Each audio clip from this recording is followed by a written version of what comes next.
Park. हाँ, आजकल कई देशों में सोलर पार्क बन रहे हैं सोलर पावर को एनर्जी में कन्वर्ट करने के लिए। इंडिया भी यहाँ पे एक लीड रोल प्ले कर रहा है। हमारे प्राइम मिनिस्टर ने 2018 में ही इंटरनेशनल सोलर अलायंस का गठबंधन किया था, जो जिसका हेडक्वार्टर गुरुग्राम में है। और one sun one world one grid, ये ओसोवॉक एक ट्रांसनेशनल इलेक्ट्रिसिटी ग्रिड है, जिसमें पूरी दुनिया को एक कॉमन ग्रिड में कनेक्ट करने की बात चल रही है, जिससे solar power across the globe अच्छी तरह से डिस्ट्रीब्यूशन हो पाए। इस प्रोग्राम का मेन एम है पूरी दुनिया में इलेक्ट्रिसिटी को सप्लाई करना, सेल करना और उससे अच्छा मुनाफा कमाना। तो बेसिकली ये होगा कैसे? जैसा कि हम जानते हैं कि इंडिया आज एक ग्लोबल इकोनॉमी बन रहा है, और यहाँ पे इंडिया के पास एक बहुत ही अच्छा मौका है। Through Arabian sea and bay of Bengal के थ्रू ये एशियन कंट्रीज़ और अफ्रीकन कंट्रीज़ में, और दूसरा यूरोपियन कंट्रीज़ में भी अपनी सोलर पावर को सेल कर सकता है। ये बेसिकली होगा कैसे?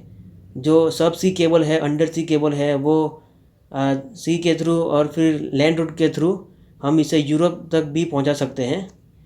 तो क्या दूसरे भी कंट्री हैं जो इस तरह की टेक्नोलॉजी यूज़ कर रहे हैं? हाँ, वो मैं आपको बाद में बताऊंगा इस वीडियो में। लेकिन फ़िलहाल के लिए हम ये एक क्वेश्चन हमारे दिमाग में आ सकता है कि सनलाइट जो है वो 24 आवर्स तो होती नहीं है, तो फिर ये होगा कैसे? तो चलिए देखते हैं।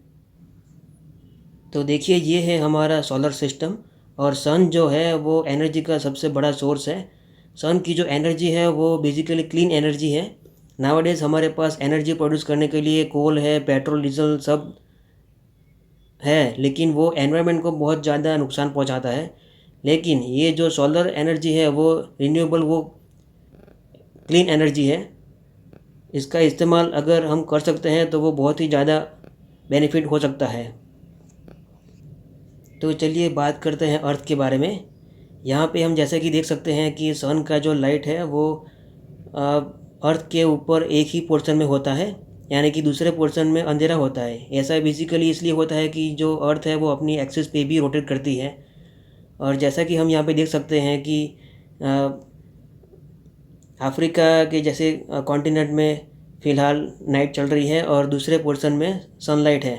तो होगा ये कि जो लैंड मास पे के ऊपर सनलाइट है वहाँ से एनर्जी प्रोड्यूस करके जो डार्क एरिया है वहाँ पे हम सेंड कर सकते हैं, जिससे बेसिकली होगा क्या, पूरी दुनिया में इलेक्ट्रिसिटी का सप्लाई 24 आवर्स तक बना रहेगा। और यहाँ पे इंडिया एक अच्छा रोल प्ले कर सकता है। इंडिया के पास आज के दिनों में एक अच्छा एक्सपीरियंस भी है और उसने एक्सपर्टाइज भी हासिल कर ली है सोलर के फील्ड में। रिसेंटली एक चीज़ न्यूज़ में थी कि अंडमान निकोबार में इंटरनेट केबल सब सी केबल बिछाया गया तमिलनाडु से, और वैसा ही एक कंसेप्ट ब्रिटेन यूनाइटेड किंगडम से डेनमार्क में गया, एक सी लिंक मीन्स सब सी केबल। तो ये कोई नया कंसेप्ट नहीं है। आजकल जानते हैं कि इंटरनेट के जो केबल है वो भी सब सी के अंदर मर्ज किए हुए हैं। मतलब जो अंडर सी केबल है उसके थ्रू इलेक्ट्रिसिटी को ट्रांसमिट करना पॉसिबल है। सो यहाँ पे होगा क्या, India can produce power and sell power to ASEAN country, African country and also European country. देखिए, इतने बड़े प्रोजेक्ट को करने के लिए एक पॉलिटिकल विल भी चाहिए। हमारे जो प्राइम मिनिस्टर हैं वो एक्टिवली एनकरेज कर रहे हैं इस ओसो वर्क को।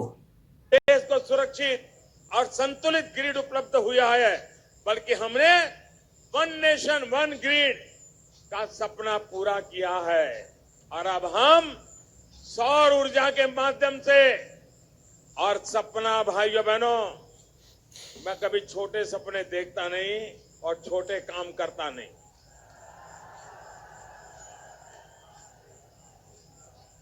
हमारा सपना है one world one sun one grid.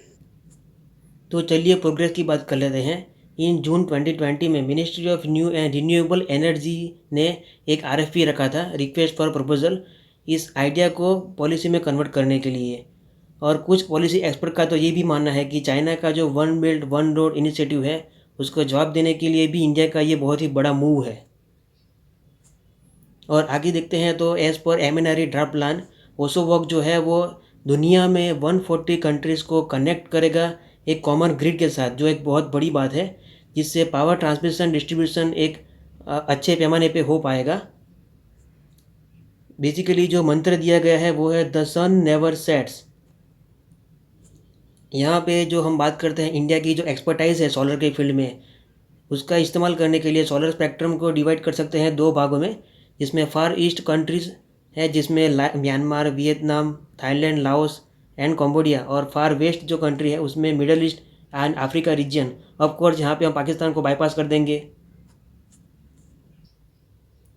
फिलहाल ओसोवॉक का जो पूरा काम है वो 3 फेज़ में कंप्लीट होगा। फर्स्ट फेज़ में जैसा कि हमने देख लिया, इंडियन ग्रिड जो है उसको कनेक्ट किया जाएगा middle east, south Asia and south east Asian grid के साथ। और जो दूसरा फेज़ है उसमें जो फर्स्ट फेज़ में जो कंट्री को हमने कनेक्ट किया था उसको कनेक्ट करना है अफ्रीका के अदर रीजन के साथ। और जो थर्ड फेज़ है उसमें ग्लोबल इंटरकनेक्शन की बात की गई है। अब यहाँ पे ऑस्ट्रेलिया ने भी एक शुरुआत कर दी है आसियान के साथ पावर लिंक बिछाने की, जिसमें ऑस्ट्रेलिया से हम जैसे कि देख रहे हैं पूरा अंडर सी केबल एंड बीच में थोड़ा सा ये लैंड पोर्शन के साथ ये मलेशिया, सिंगापुर जैसी कंट्रीज़ को पावर बेच सकता है। तो हम यहाँ पे ये मान सकते हैं कि इंडिया के सामने दूसरे कॉम्पिटिटर भी हैं, लेकिन इंडिया का जो जियोग्राफिकल बेनिफिट है वो ऑस्ट्रेलिया से बहुत ज़्यादा है, क्योंकि इंडिया का जो जियोग्राफिकल प्लेस है वो ऑस्ट्रेलिया से, अफ्रीका से, यूरोपियन यूनियन से ज़्यादा नज़दीक है। तो जियोग्राफिकली ये बात सही है कि इंडिया को ज़्यादा बेनिफिट मिलेगा। तो इसी नोट के साथ मैं ये वीडियो ख़त्म कर रहा हूँ। Stay tuned, stay safe and God bless you all.